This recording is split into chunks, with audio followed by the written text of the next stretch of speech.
into Al-Qaeda websites in Yemen. The State Department has launched a different sort of raid against Al-Qaeda, hacking into Al-Qaeda websites in a rare public admission of the covert cyber war against extremists. Secretary of State Hillary Rodham Clinton says cyber experts based at the State Department hacked Yemeni tribal websites, replacing Al-Qaeda propaganda that bragged about killing Americans. As she said, within 48 hours, our team plastered the same sites with altered versions of the ads that showed the toll Al-Qaeda attacks have taken on the Yemeni people. Extremists are publicly venting their frustration and asking supporters not to believe everything they read on the internet.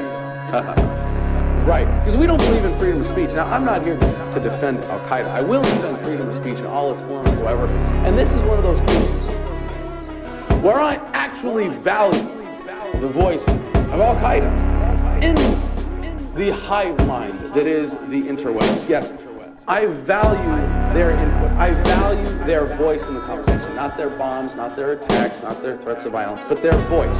Because what they are doing is pointing out the truth that these master and better funded propagandists in the American government are trying to hide. Now, if Hillary Clinton, in all her righteous bullshit, decided that these websites hosted in Yemen by members of Al-Qaeda should show, instead of whatever hate-filled extremism they're showing, they should show the reality of the harm of Al-Qaeda attacks on Muslims. What do you think they might have had before? What do you think those websites were showing that would be in contrast to? Let's see, how many people have Al-Qaeda killed? Let's see, if we give them credit, I know it's ridiculous, let's see, if we give them credit for 9/11, 3,000.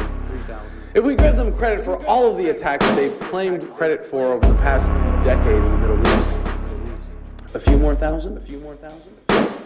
Okay. So, on scale with that, sure. What would those websites, what could they possibly be saying to justify that violence? What could they possibly be saying? What could they possibly be showing that might be a counterpoint, perhaps, to the toll that Al-Qaeda attacks have had on the Yemeni people? Well, could it possibly be the toll that American attacks have had on the Yemeni people? Could it possibly be the hundreds, if not thousands, of innocent people that have died as acceptable collateral damage by drone strikes in Yemen just in the last year? Perhaps.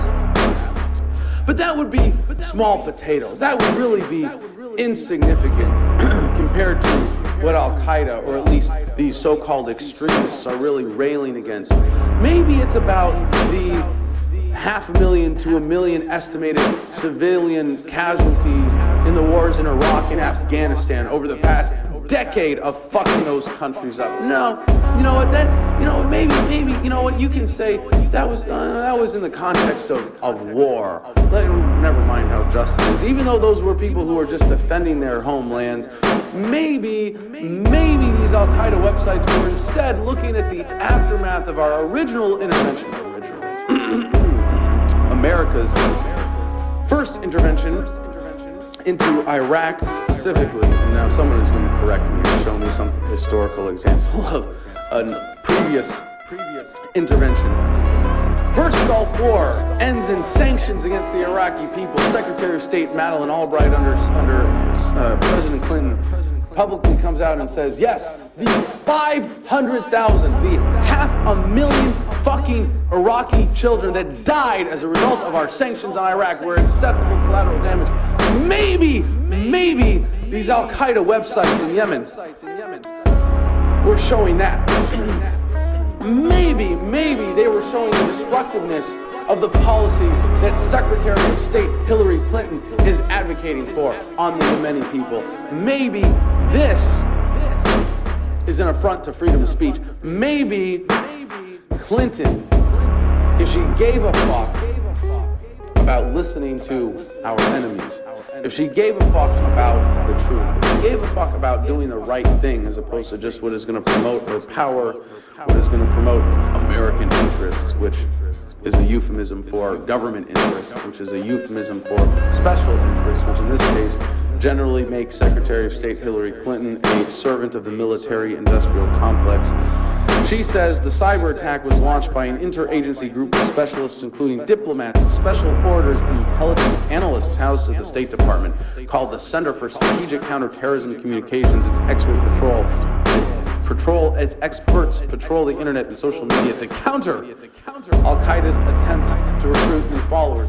And all of this is part of the bullshit shell game by which the United States federal government's policies to the Middle East are actually set up with the full knowledge and awareness that they will attract new followers to Al-Qaeda, because if it wasn't for Al-Qaeda, Secretary of State Hillary Clinton wouldn't have any justification for her bullshit policies and the very budget of her agency that is so essential to her being able to serve her special interests, her sponsors in the military-industrial complex.